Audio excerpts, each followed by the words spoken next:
I grew up interested in folk music.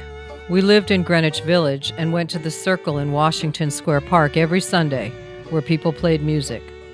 My parents bought me a guitar when I was about 10, so it was a lifelong interest. However, I really got into it via the folk festival at Swarthmore, my 2 years there in the late 50s. I latched on to those involved with putting it on. Ralph Rinsler was paramount, and became a part of a group, including Michael Seeger, Alice Gerrard, Hazel Dickens, and others. These were my closest friends for years. Alice was married to Jeremy Foster then. I lived in Philadelphia after I left Swarthmore. I worked in surgery at the University of Pennsylvania Veterinary School, then Baltimore, where I went to Maryland University to complete my BA, then D.C., where I was in graduate school at George Washington University. Jeremy was doing his military service, and when he got out, they moved down to the D.C. area. Then Jeremy was killed in a car crash, leaving 4 young children.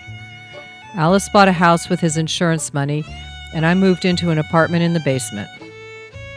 I recall I was at the Chicago Folk Festival.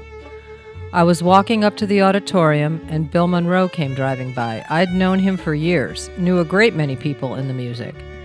We greeted each other, and he introduced me to Kenny, who was sitting in the back seat. Kenny and I started courting, while Alice and Michael were also courting. We came to each other at the same time in 1970, Alice to tell me she was selling the house and going to live with Michael, while I to tell her I was moving to Tennessee with Kenny. The timing was perfect.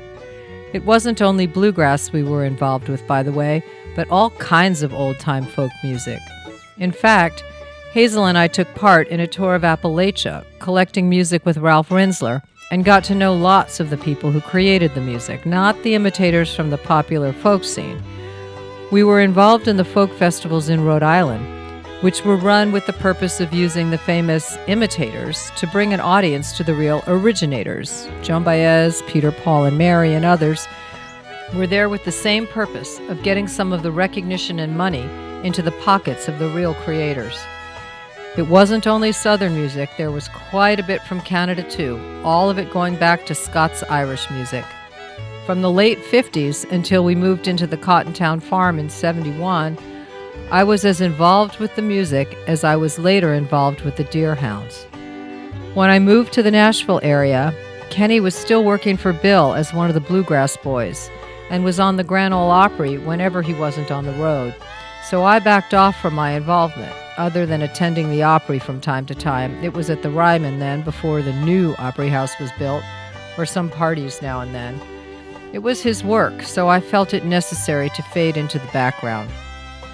I got so involved with the dogs because he was on the road a great deal in those days, and I needed something for myself. My third life was the working farm, with a few horses, some hogs and chickens, and mostly beef cattle. We also raised corn and hay for feed.